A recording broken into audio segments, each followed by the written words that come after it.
मुख्य सचिव सुधांशु पंत की कल दिल्ली में बैठक होने वाली है। कल आरपीएस से आईपीएस में प्रमोशन के जरिए चयन को लेकर बैठक होगी। 5 आरपीएस अधिकारी आईपीएस बनेंगे। तो कल दिल्ली के दौरे पर सुधांशु पंत, जो कि राजस्थान के मुख्य सचिव है, वो रहने वाले हैं। आरपीएस से आईपीएस में प्रमोशन के चयन को लेकर जो बैठक होगी उसमें वो शामिल होंगे और 5 आरपीएस अधिकारी जो हैं उनको आईपीएस बनाया जाना है। आईपीएस में उनका प्रमोशन होगा, उसको लेकर चर्चा इस बैठक में की जाएगी।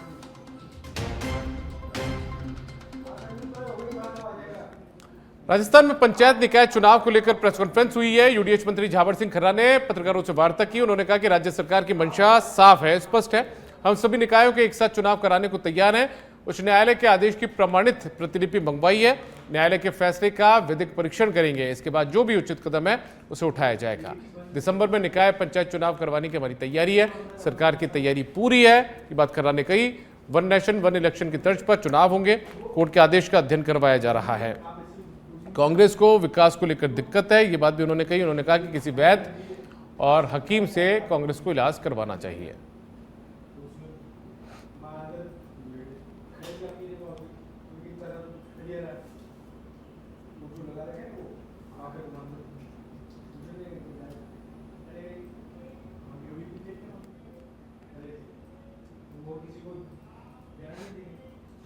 आगे बढ़ते हैं, जैसलमेर से खबर है। यहां पर पुलिस कांस्टेबल ने अदम्य साहस का परिचय दिया। खीम सिंह नाम के इन कांस्टेबल ने अपनी जान पर खेलकर एक युवक की जान बचाई है। पति पत्नी के आपसी विवाद में पति ने दरअसल तेजाब पीने की कोशिश की थी। अभय कमांड केंद्र पर इसकी सूचना मिली। चांदन गांव में पति ने पत्नी के साथ दरअसल मारपीट की थी। छीना झपटी के दौरान तेजाब से खीम सिंह के दोनों हाथ और वर्दी भी जल गई थी।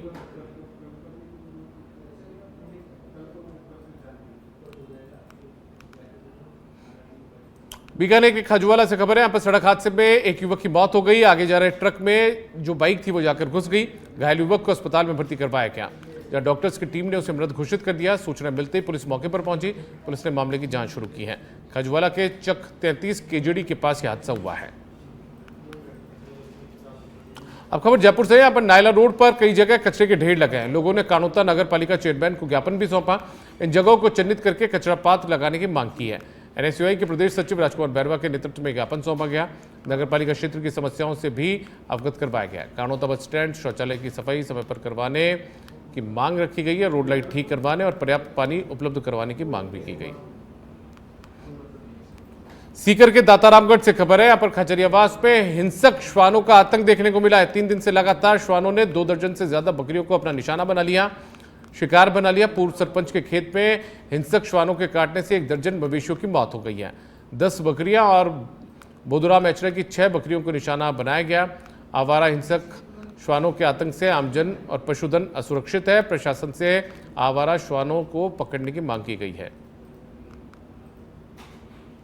राजस्थान हाईकोर्ट ने सांगानेर में हाउसिंग बोर्ड की जमीनों पर बसी 87 अवैध कॉलोनियों के नियमन पर रोक लगा दी है। यह निर्णय पब्लिक अगेंस्ट करप्शन की जनहित याचिका पर सुनवाई के दौरान लिया गया। कोर्ट ने सरकार को निर्देश दिया कि इन कॉलोनियों से 8 सप्ताह के भीतर अवैध कब्जे हटाए जाएं। याचिकाकर्ताओं के अधिवक्ताओं ने तर्क दिया कि राजस्थान सरकार ने 12 मार्च 2025 को इन कॉलोनियों को नियमित करने का आदेश जारी किया था, जो हाउसिंग बोर्ड की ओर से अधिग्रहित जमीनों पर अतिक्रमियों की ओर से अवैध कब्जे से बनी थी।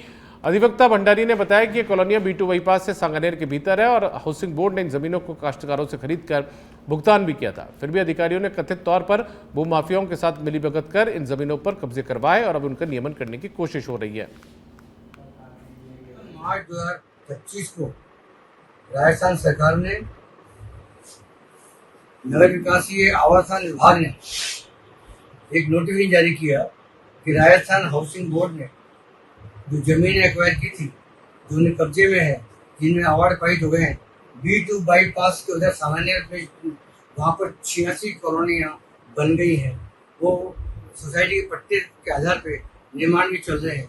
उन सबको रेगुलाइज करने के लिए नोटिफिकेशन जारी किया था। पब्लिक अगेंस्ट करप्शन संस्था ने उस नोटिफिकेशन को लेकर के और आरटीआई में बहुत सारी इंफॉर्मेशन ली कि किसी सोसाइटी के पट्टे काटे गए हैं और याचिका पेश की। आज याचिका में जालौर में पूर्व प्रधानमंत्री भारत रत्न स्वर्गीय राजीव गांधी की 81वीं जयंती पर सद्भावना दिवस के अवसर पर राजीव गांधी भवन में पुष्पांजलि सभा का आयोजन किया गया। जालौर जिला कांग्रेस कमेटी ने उनकी तस्वीर पर पुष्प अर्पित कर 2 मिनट का मौन धारण किया। और उन्हें श्रद्धापूर्वक याद किया। कार्यक्रम में पूर्व राज्य मंत्री पुखराज पाराशर, जालोर के जिलाध्यक्ष भंवरलाल मेघवाल, प्रदेश महासचिव नैन सिंह राजपुरोहित समेत सैकड़ों कांग्रेस कार्यकर्ता उपस्थित रहे।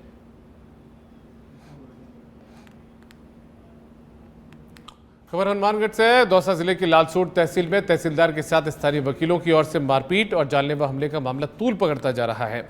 इस घटना को लेकर राजस्थान तहसीलदार सेवा परिषद और राजस्थान प्रशासनिक सेवा अधिकारियों ने कड़ा विरोध दर्ज करवाया है। मुख्यमंत्री के नाम जिला कलेक्टर को ज्ञापन सौंपा। अधिकारियों ने चेतावनी दी है कि जब तक दोषियों की गिरफ्तारी नहीं होती और राजस्व अधिकारियों की सुरक्षा सुनिश्चित नहीं की जाती, तब तक राजस्थान तहसीलदार सेवा परिषद कार्य बहिष्कार करेगी। नामजद अधिवक्ता गण है, उनकी गिरफ्तारी नहीं हो जाती तब तक हम कार्य पे नहीं लौटेंगे, कार्य का बहिष्कार किया जाएगा। दूसरी बात, तहसीलदार नायब तहसीलदार को जब इतना कार्य कर रहे हैं, फील्ड की ड्यूटी कर रहे हैं और पूरा फील्ड पे जाकर लॉ एंड ऑर्डर को मेंटेन कर रहे हैं ताकि उसको एक प्रॉपर जांच और एक प्रॉपर इसको एक सेफगार्ड हो, ये हमारा। दौसा के महुआ से खबर है। यहाँ पर सांथा गांव की महिलाएं अपनी मांग को लेकर पूर्व मंत्री गोलमा देवी के पास पहुंची, जहां महिलाओं ने पारंपरिक गीत गाकर पूर्व मंत्री के सामने सड़क निर्माण की मांग रखी। बताया गया है कि सोनपाल का पूरा गांव से चामुंड माता के मंदिर तक सड़क निर्माण करवाने की मांग महिलाओं ने पूर्व मंत्री के सामने पारंपरिक गीत गाकर रखी। उधर पूर्व मंत्री ने ग्रामीण महिलाओं को आश्वस्त किया कि महिलाओं के साथ जो भी उनकी मांग है उनको पूरा किया जाएगा। कोटा जिले के गोयंदा गांव में एक दर्दनाक हादसा हो गया। खेत पर कृषि कार्य कर रही महिला पर अचानक से आकाशीय बिजली गिर गई। हादसा इतना भीषण था कि महिला की मौके पर ही मौत हो गई। घटना की जानकारी मिलते ही गांव में अफरा तफरी मच गई। देखते देखते बड़ी संख्या में ग्रामीण खेत पर एकत्रित हो गए। परिजनों ने मुआवजे की मांग की है। अजमेर के भिनाया उपखंड के राजकीय उच्च माध्यमिक विद्यालय नागोला में एक शिक्षक की ओर से कक्षा 10वीं के छात्र से मारपीट करने का मामला सामने आया। परिजनों ने आरोप लगाया कि अध्यापक दीपक जाट ने प्रथम टेस्ट में कम अंक आने पर छात्र यश दमामी की बुरी तरह से पिटाई कर दी। इस घटना के बाद परिजनों ने छात्र को उपचार के लिए भिनाया अस्पताल पहुंचाया। थाने में रिपोर्ट दर्ज कर न्याय की गुहार लगाई गई है। मेरे बच्चे को अगर इस मारपीट के बल्कि इसके इस निर्णय पे उसको सजा नहीं दी गई उस टीचर को, तो कल के समय 7 बजे मैं भूखे प्यासे हड़ताल करके स्कूल के सामने हड़ताल करूंगी। आप सभी से निवेदन है कि मेरे बच्चे के साथ जो मारपीट है कल को आपके बच्चे के साथ ना हो। आप सभी से निवेदन है कि कल इस टीचर को। खबर जयपुर से है। डीसीपी ईस्ट संजीव नैन के निर्देश पर कार्रवाई हुई है। ब्लैकमेलिंग करने वाली गैंग को गिरफ्तार किया गया है। फर्जी ऑनलाइन एस्कॉर्ट सर्विस चलाकर ये लोग ब्लैकमेलिंग करते थे। एक महिला समेत गैंग के 4 लोगों को गिरफ्तार किया गया है। एसीपी मालवीय नगर आदित्य पूनिया के सुपरविजन में कार्रवाई हुई है। जवाहर सर्कल थाना पुलिस ने कार्रवाई को अंजाम दिया।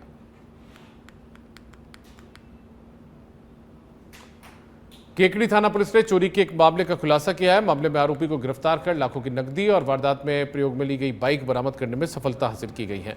थानाधिकारी ने बताया कि 23 जुलाई 2025 को रूप निवास निवासी देवीलाल मोगिया पुत्र भुवाना ने रिपोर्ट दर्ज करवाई थी कि उसके भाई की पत्नी सीमा अपने भाई पप्पू के साथ आई और बेटी को बहला फुसलाकर ये कहकर कि इलाज के लिए पैसों की जरूरत है। बक्से से 5 लाख रुपए नगद, चांदी की कणकती और सोने का मांदलिया चुरा ले गई। ये कार्रवाई पुलिस महानिरीक्षक के सुपरविजन में की गई।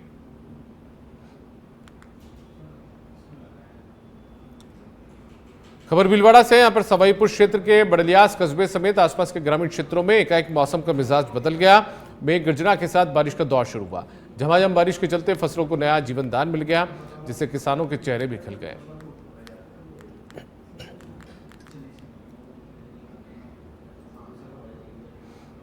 उदयपुर में सोशल मीडिया पर की गई एक आपत्तिजनक टिप्पणी ने नया विवाद खड़ा कर दिया है। द उदयपुर फाइल्स फिल्म के प्रोड्यूसर अमित जानी की शिकायत पर पुलिस ने सूरजपोल क्षेत्र के एक युवक को हिरासत में लिया है। आरोप है कि युवक ने फेसबुक पर प्रोड्यूसर और उनकी फिल्म को लेकर अनुचित टिप्पणी की। पुलिस का कहना है कि उससे पूछताछ की जा रही है ताकि उसके इरादों का पता लगाया जा सके। शुरुआती जांच में युवक के खिलाफ कोई आपराधिक रिकॉर्ड सामने नहीं आया।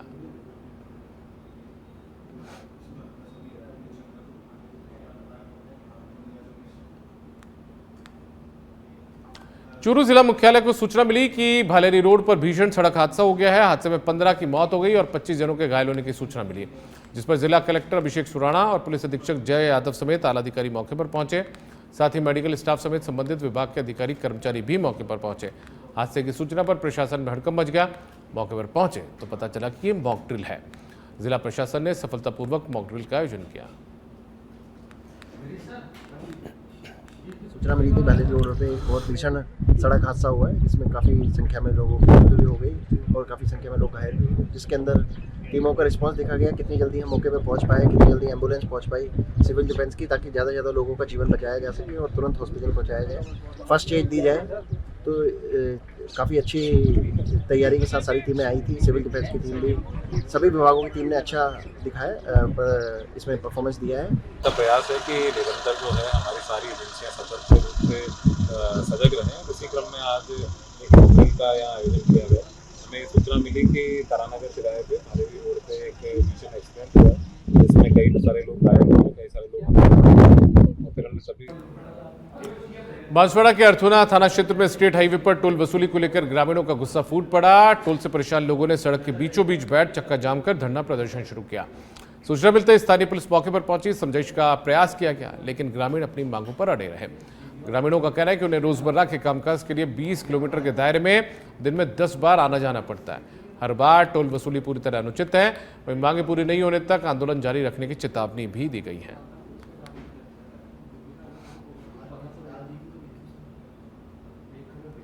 तो पुलिस की समझाइश के बाद भी ग्रामीण नहीं मांगने हैं। उन्होंने कहा कि बार बार ये जो टोल की वसूली उनसे की जाती है ये बिल्कुल न्यायोचित नहीं है। दिन में कई बार उन्हें टोल से होकर गुजरना पड़ता है अपने रोजमर्रा के कामकाज के लिए।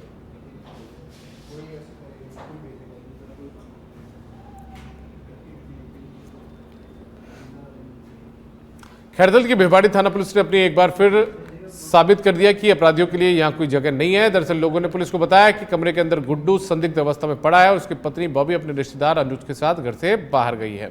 पुलिस ने मौके पर पहुंचकर ताला तोड़ा और मामला गंभीर होने पर तुरंत जांच शुरू की। जांच में बॉबी और अनुज की हिरासत में लेकर पूछताछ की गई तो उन्होंने हत्या की वारदात कबूल ली। बताया कि झगड़ों से परेशान होकर इस वारदात को अंजाम दिया गया। इस बीच मृतक के बेटे ने खुलासा किया कि मेरी मां और मौसा अनुज चौधरी ने ही पापा का गला घोटकर हत्या की है। कल दिनांक 19 अगस्त 2025 को करीब शाम 6 बजे SHO सत्यनारायण को सूचना मिलती है कि साथलका जो अपना एक क्षेत्र है वहाँ के एक मकान के एक कमरे में किसी व्यक्ति की बॉडी हो सकती है और कमरा बाहर से बंद है। तो घटना संदिग्ध होने की वजह से SHO खुद मौके पर पहुँचते हैं। मौके पर पहुँचने के बाद जब वो खिड़की से आवाज़ देते हैं तो व्यक्ति हिलता नहीं है। तो उन्हें फिर जो व्यक्ति वहाँ पे जो मकान मालिक और बाकी लोग वहाँ पर उपस्थित थे उनके सामने उन्होंने ताले को तोड़ा। अंदर जाने के बाद उन्होंने जब व्यक्ति को के शरीर का अवलोकन किया तो पाया कि उसके गले पर स्ट्रैंगुलेशन के मार्क्स थे और उसके चेहरे पर कुछ डिस्फिगरेशन हो रखा था। इन सब चीज़ों पे देखते हुए प्रथम दृष्टया क्योंकि ये मर्डर प्रतीत हो रहा था उन्होंने मौके पर एडिशनल SP अतुल साहू और CO कैलाश चौधरी इनको मौके पर भेजा गया। मौके पर जाने के बाद उन्होंने भी इस बात की पुष्टि करी कि ये मर्डर का मामला हो सकता है। भरतपुर के रुदावल से खबर है। यहाँ पर भवनपुरा गांव के मुख्य रास्ते में जल भराव होने से स्कूली छात्रों और ग्रामीणों को भारी परेशानियों का सामना करना पड़ रहा है। विद्यार्थियों ने बताया कि करीब 1 महीने से रास्ते में जल भराव है। वहीं कभी कभी तो पानी में गिरने से विद्यार्थियों को वापस बिना पड़े लौटना पड़ता है। पहले यहाँ नाला हुआ करता था लेकिन अब पानी ने अपना डेरा जमा रखा है। अब देखने वाली बात होगी कि कब तक इस समस्या से लोगों को राहत मिलेगी।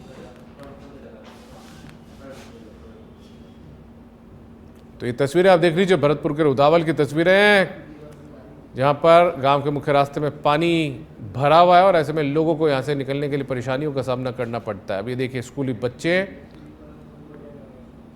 आखिर स्कूल चलें तो कैसे चलें, पूरा भीग कर घुटनों तक पानी और उसके बीच से होकर इन बच्चों को गुजरना पड़ रहा है।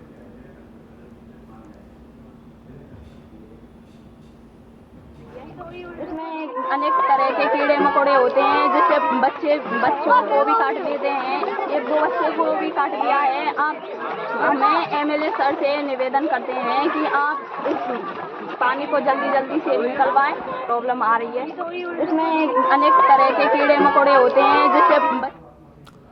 जयपुर के विद्युत विभाग के जोनल चीफ उमेश गुप्ता ने सैपो बिजली घर का औचक निरीक्षण किया, संपूर्ण विद्युत व्यवस्था का जायजा लिया। निरीक्षण के दौरान उन्होंने सभी फीडर इंचार्ज को बकाया बिलों की वसूली को लेकर निर्देश दिए। निरीक्षण के बाद उमेश गुप्ता ने बिजली घर की व्यवस्थाओं को लेकर संतोष जाहिर किया, लेकिन सुधार के लिए सभी अधिकारियों को जिम्मेदारी के साथ कार्य करने के निर्देश दिए। उन्होंने बिजली घर की साफ सफाई, ट्रांसफार्मर की स्थिति और लाइन लॉस की जानकारी भी ली। जोनल चीफ ने सभी अधिकारियों और कर्मचारियों के साथ बैठक कर बिजली आपूर्ति, लाइन लॉस, मेंटेनेंस और उपभोक्ताओं से संवाद को लेकर भी चर्चा की।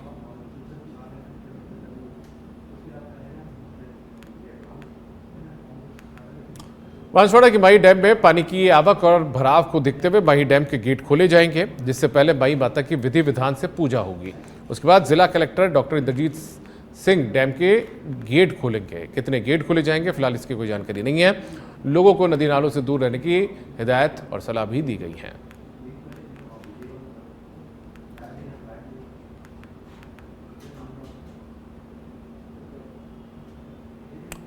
डीडवाना से गुजर रहे मेगा हाईवे पर स्थित ओवरब्रिज पर दर्दनाक हादसा हो गया। बाइक पर सवार होकर जा रहे 3 युवक ओवरब्रिज की दीवार से टकरा गए, जिससे 2 युवक ओवरब्रिज से नीचे जा गिरे। उनकी मौके पर मौत हो गई, जबकि तीसरा युवक गंभीर रूप से घायल हो गया। सूचना मिलते ही पुलिस मौके पर पहुंची। पुलिस ने मामले की जांच शुरू की है।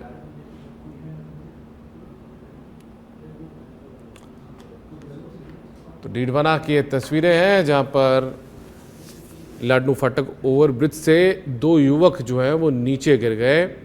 दोनों युवकों की मौके पर मौत हो गई है। दर्दनाक हादसा हुआ है। रामकिशन नाम का जो शख्स है वो गंभीर रूप से घायल भी इस हादसे में हुए। ये तस्वीर देखिए, यही ओवरब्रिज है, यहाँ से नीचे गिरे हैं दोनों युवक। सूचना मिलते ही पुलिस मौके पर पहुंची। शवों को अस्पताल के मोर्चरी में रखवाया गया है।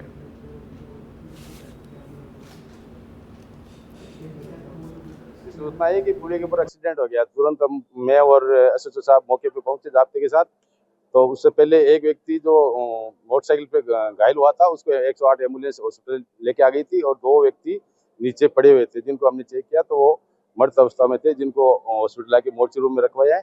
घटना के बारे में पूरी जानकारी की जा रही है कि भाई ये क्या हुआ, कैसे हुआ। फिलहाल अभी तक हमें कोई रिपोर्ट प्राप्त नहीं है। परिजनों को सूचना दे दी गई है, आने पर जैसी सूरत की कार्रवाई की जाएगी। जी, 2 मर्द घोषित है। उनका नाम एक का राकेश है, एक का देवाराम। ये तीनों ये समणा गांव के रहने वाले हैं। जसवंत भी सूचना है कि पुलिया के ऊपर एक्सीडेंट हो गया। तुरंत मैं भरतपुर के कलेक्ट्रेट सभागार में समीक्षा बैठक आयोजित की गई। ये बैठक जो है जिला कलेक्टर कमर चौधरी के नेतृत्व में हुई है।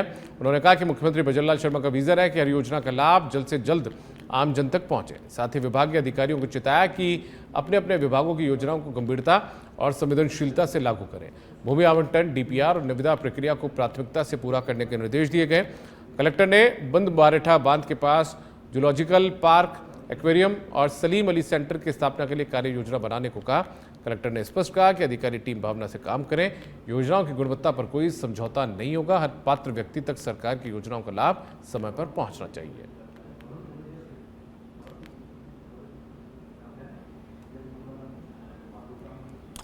बारां जिले का शाहबाद कस्बा, जो कि घने जंगल के बीच में बसा है और इसे पूर्व की सरकार ने कंजर्वेशन रिजर्व घोषित किया था। इस घोषणा से क्षेत्र में सेंचुरी बनने की खुशी फैल गई है। हालांकि शाहबाद की घाटी में हर शाम पैंथर और अन्य वन्य जीवों की आवाजाही के कारण लोगों का मूवमेंट बढ़ गया है। लेकिन नेशनल हाईवे 27 पर इन वन्य जीवों के लिए अकाल मृत्यु का खतरा बना है। स्थानीय लोग लंबे समय से सुरक्षा दीवार या तार फेंसिंग की मांग करते आ रहे हैं।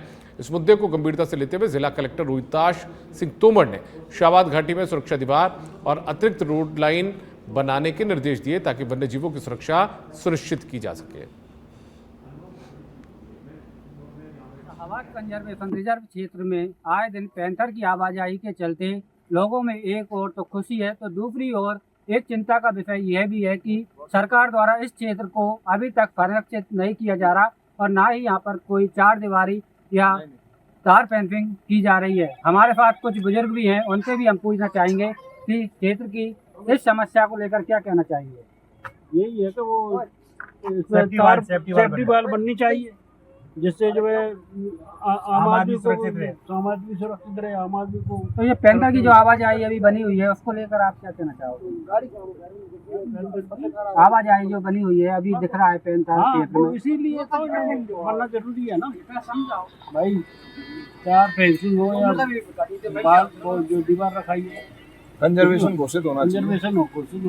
जैसा कि देखा कि कंजर्वेशन रिजर्व घोषित होना चाहिए, उसको लेकर यहाँ पर आवाजाही बनी हुई है। वहीं कुछ लोग यहाँ पर बाइकों से भी आ रहे हैं, तो उनको भी सतर्क रहना चाहिए, क्योंकि पैंथर का जो अटैक होता है वो अचानक होता है। तो इसको लेकर सभी सुरक्षित आएं और यहाँ पर अधिकतर बाइक से ना आएं, क्योंकि पैंथर का जो मूवमेंट है वो कभी भी किसी भी ओर हो सकता है। लेखराज शर्मा के सच विधायक के लिए शाहबाद बारह। बांसवाड़ा के माही बजाज सागर डैम से पानी की निकासी शुरू कर दी गई है। जिला कलेक्टर डॉक्टर इंद्रजीत सिंह और पुलिस अधीक्षक ने माही माता मंदिर में पूजा अर्चना के बाद कंट्रोल रूम से बटन दबाकर 4 गेट खोले। गेट खुलते ही 1 मीटर ऊंचाई से तेज धार में दूधिया पानी निकलने लगा, जिसे देखने के लिए बड़ी संख्या में लोग डैम पर उमड़ पड़े। लोग इस मनोरम दृश्य को कैमरों में कैद करते हुए नजर आए हैं। प्रशासन ने सुरक्षा के लिए निर्धारित स्थानों से ही नजारा देखने और सावधानी बरतने की अपील की है। माही डैम से पानी की निकासी लगातार जारी है।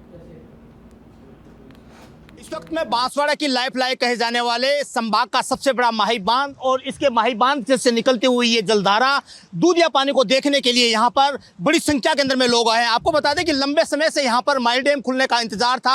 आज विधि विधान के साथ के अंदर में बांसवाड़ा के जिला कलेक्टर डॉक्टर इंद्रजीत सिंह यादव और पुलिस अधीक्षक सुधीर जोशी, साथ ही हमारे जो जिला के जो जज हैं वो भी यहाँ पर पधारे हैं और इस विधि विधान के साथ के अंदर में इस माही के 4 गेटों को 1-1 मीटर तक खोला गया है। जिला कलेक्टर ने साफ तौर पर निर्देश भी दिया गया आम जनता को कि जहां पर बहाव क्षेत्र है वहां पर लोगों को दूर रहने की हिदायत दी गई है। ऐसे के अंदर में इस खूबसूरत नजारे को देखने के लिए लोग कितने बेताब थे, लंबे समय से बेताब थे कि माही डैम कब खुलेगा, लेकिन आज वह घड़ी आ चुकी है। क्योंकि मध्य प्रदेश से जिस प्रकार से पानी की आवक और सेंट्रल वाटर कमीशन की मिली चेतावनी के बाद के अंदर में आज माही के 4 गेटों को 1-1 मीटर तक खोलकर पानी की निकासी जारी है। कैमरा पर्सन के साथ के अंदर में सच बेधड़क के लिए किशन सेन।